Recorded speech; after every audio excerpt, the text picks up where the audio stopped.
Գյորջյան Կասկադ 60 ամիս փուլային վճարում բազմաթիվ առավելություններ։ Ողջույն հարգելի հայրենակիցներ։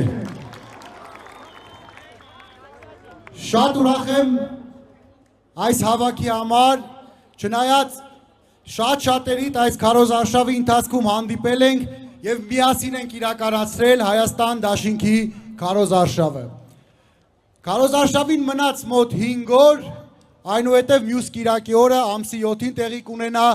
ազգային ժողովի ընտրությունները։ Մենք մեր թիմով Հայաստան դաշինքով շրջեցինք թե Երևանում, թե Հայաստանի մարզերում, սահմանամերձ գոտիներում, հանդիպեցինք մեր հայրենակիցների հետ, ներկայացրեցինք մեր ծրագրերը եւ իհարկե լսեցինք նրանցից իրենց առաջարկները, թե իշխանափոխությունից հետո ինչպիսի Հայաստան իրենք կուզեն տեսնել։ Բայց որ ամենակարևորն է, այդ մարդիկ ծրագրերը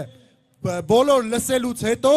մի բան էին ասում. խնդրում ենք հունիսի 7-ին մեզ ազատեք այս չարի իշխանություններից։ Եվ մենք հիմա մեր հայրենակիցներին ասում ենք, որ մենք էլ ձեզ ենք խնդրում, որպիսի ակտիվ մասնակցելով ընտրություններին, քվեարկելով համար 17-ին Հայաստան դաշինքին, օգնեք մեզ, որպիսի կարողանանք ազատվել այս իշխանություններից։ Այս մարդիկ 8 տարի իշխանության են, 8 տարի։ Ժողովուրդը դուրս են եկել 8 տարի առաջ փողոց, ավելի լավ կյանք գտնելու, փոխարենը գտան մահ, գտան կսկիծ, գտան արցուն, գտան հարենազրկում։ Այդ ամենից հետո 2021 թվականի ընտրությունների ժամանակ մեր քաղաքական թիմը զգուշացնում էր հայ ժողովրդին, որ սրանց վերընտրվելու դեպքում շատ ավելի մեծ աղետները գալու Հայաստանի Հանրապետության եւ Արցախի գլխին։ Ցավոք, ես ցավով եմ ասում, բայց մենք չսխալվեցինք։ Եղավ այդպես։ Եվ հիմա նորից անցել է 5 տարի, մենք այստեղ ենք եւ ձեզ ուզում ենք ասել, որ խնդրում ենք բոլորը ձեր հարազատների, բարեկամների, ընկերների, բոլորի հետ անհատական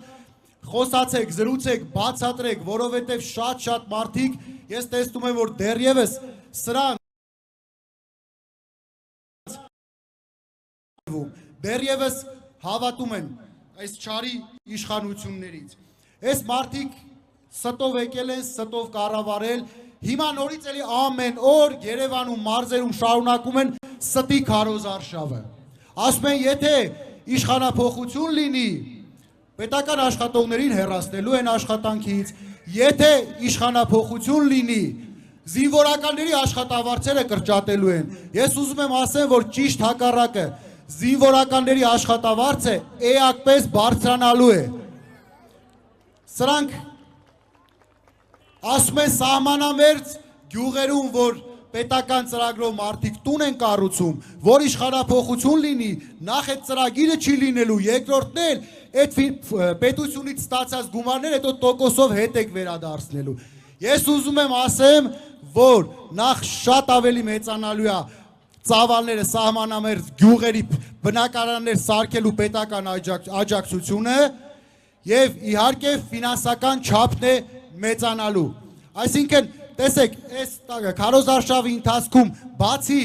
մյուս քաղաքական թիմերից սևացնելուց, բացի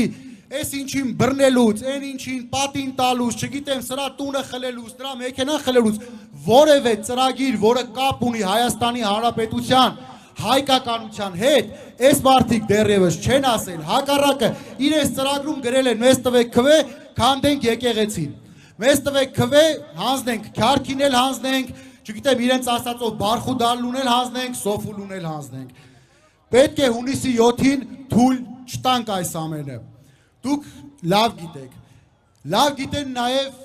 նիկոլականներն են նաև սա ընդունում, որ մեր առաջնորդը Ռոբերտ Քոչարյանը իր խոսքի տեր մարդ է, չի եղել իր կառավարման տարիներին որևէ նախընտրական խոստում, որը չի իրականացել։ Սա մենք բազմաթիվ անգամ հայտարարել ենք, եւ եթե լիներ մեկ դեպք, արդեն այս իշխանականների ընտանեկան լրատվամիջոցները վաղուց դա պեղել են եւ փորձել են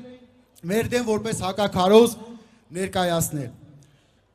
Սիրելի հայրենակիցներ, անպայման պետք է հունիսի 7-ին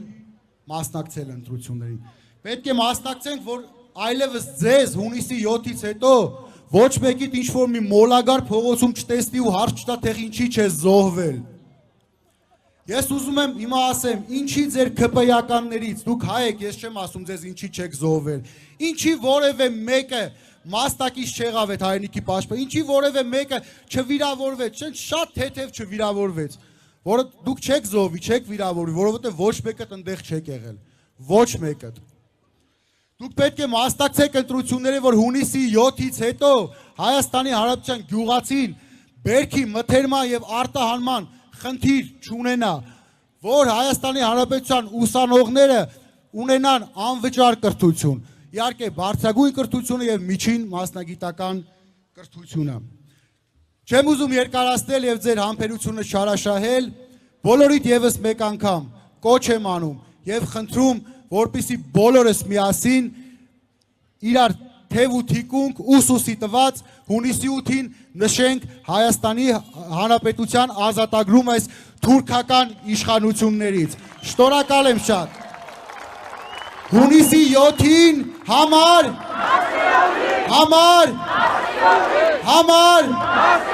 Շնորհակալություն։